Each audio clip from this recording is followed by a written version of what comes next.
Assalamualaikum warahmatullahi wabarakatuh. Kali ini saya dan kelompok saya akan menjelaskan tentang siklus hidrologi air. Yang pertama, saya akan memperkenalkan teman saya, yaitu ada Johar Salsabila, saya sendiri Andi Faradifah Syashanda, dan ada teman saya Muhammad Abiyardin. Apa itu siklus hidrologi? Siklus hidrologi adalah rangkaian tahapan-tahapan yang dilalui air dari atmosfer ke bumi dan kembali lagi ke atmosfer. Siklus hidrologi inilah yang menyebabkan jumlah air di bumi relatif sama, di mana menurut para ahli total air yang di bumi mencapai 1,38 miliar kilometer kubik dan volume air ini jumlahnya sama, tetapi senantiasa bergerak secara dinamis dalam siklus hidrologi tersebut. Berikut adalah tahapan siklus hidrologi.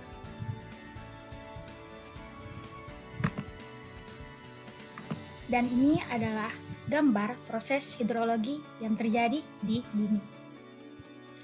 Berikut teman saya akan menjelaskan tahap-tahapan siklus hidrologi.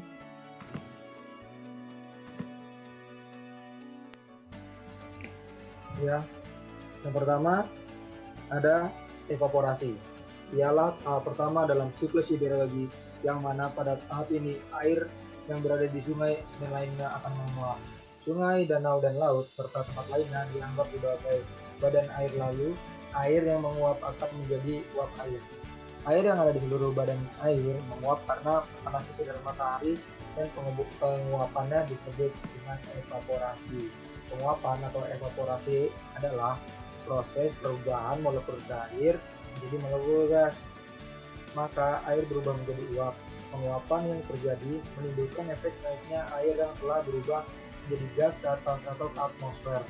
Sinar matahari ialah pendukung utama dalam tahap evaporasi, sehingga semakin tersinarinya semakin besar molekul air yang terangkat. Lalu ada transpirasi. Transpirasi juga merupakan penguapan, namun penguapan yang terjadi bukan pada air yang tertampung dalam badan air, terjadi pada bagian tubuh makhluk hidup, khususnya tumbuhan dan hewan.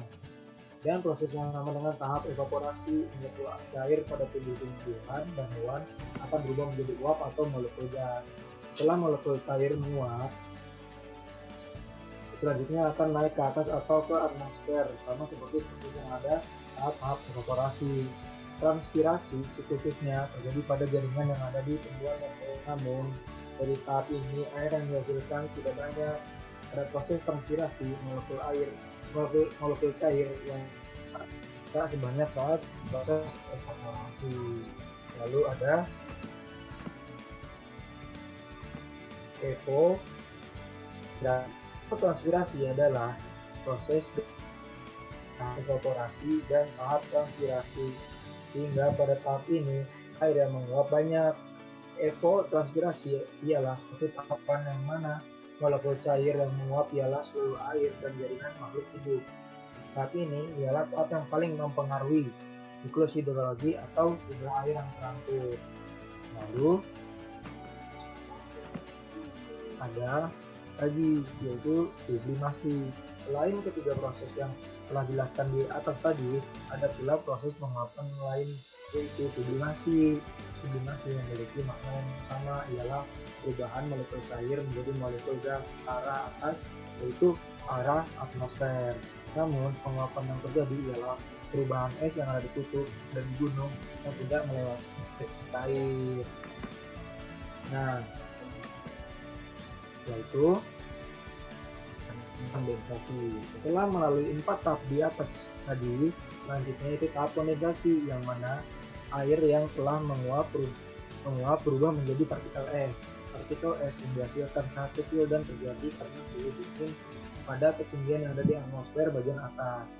Lalu partikel es tersebut akan berubah menjadi partikel es. Awan semakin jadi warnanya hitam.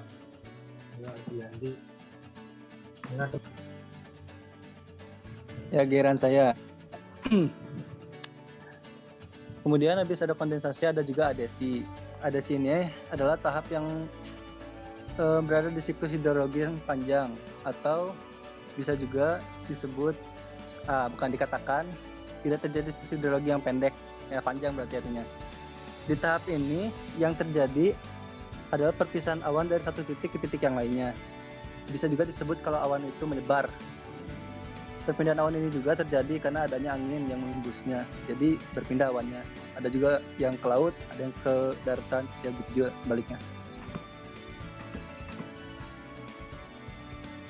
Terus setelah dari situ ada juga proses selanjutnya yang ketujuh, presipitasi, yaitu tahap mencairnya awan. Karena tidak mampu lagi menahan suhu yang semakin meningkat di awan, di tahap ini akan terjadi sebuah gejala yang biasa kita sebut hujan, dengan ciri jatuhnya butiran air ke permukaan bumi. Kalau suhunya ada di sekitar kurang dari 0 derajat Celcius, maka hujan air itu bakal jadi hujan es atau hujan salju, atau jadi es, ya bukan es, sama aja. Terus ada juga tahap runoff. Tahap runoff juga mempunyai nama lain, yaitu limpasan, yang dimana pada tahap ini air hujan yang turun akan bergerak. Pergerakan ini terjadi di permukaan yang lebih tinggi ke permukaan bumi yang lebih rendah, jadi menurun gitu melalui berbagai saluran. Saluran yang dimaksud di sini ada juga contohnya seperti got, saluran sungai, dan juga danau, bahkan laut, samudra, pelapis.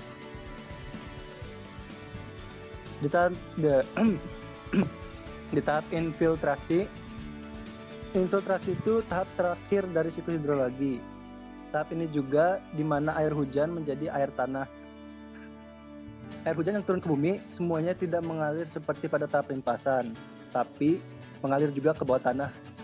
Masuknya air hujan ke dalam pori tanah ini yang disebut sebagai infiltrasi, yaitu. Lalu semua ini akan kembali ke laut setelah terisap oleh tanah. Nah, kemudian ada lagi yang akan dilanjutkan oleh saya lagi.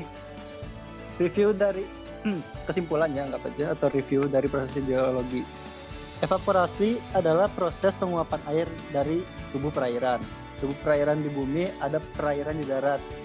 Itu ada dua. Itu tadi di bumi ada perairan apa sih ini? Ulang ya bentar ya. Evaporasi adalah proses penguapan air dari tubuh perairan. Tubuh perairan di bumi ada perairan darat seperti sungai, danau, dan juga rawa.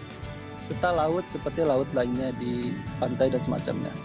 Ada juga evapotranspirasi adalah proses penguapan air yang dihasilkan dari proses transpirasi dan evaporasi.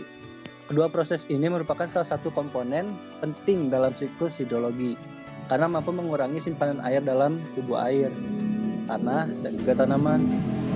Terus sublimasi tadi adalah proses perubahan es di kutub menjadi uap air. Es yang ada di kutub menjadi uap tanpa melalui proses pencairan terlebih dahulu.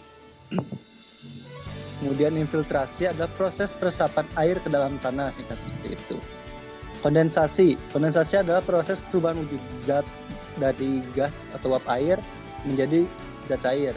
Kondensasi juga bisa kita lihat sebagai pengembunan. Kemudian adesi tadi adalah transportasi air pada gerakan horizontal seperti transportasi panas dan uap air oleh gerakan udara mendatar dari satu lokasi ke lokasi lainnya. Kemudian yang terakhir presipitasi, yaitu hujan yang turun dari atmosfer ke dalam bumi dalam bentuk titik air atau salju. Ya, itulah tadi penjelasan dari teman-teman saya. Terima kasih, sekian penjelasan hari ini. Assalamualaikum warahmatullahi wabarakatuh.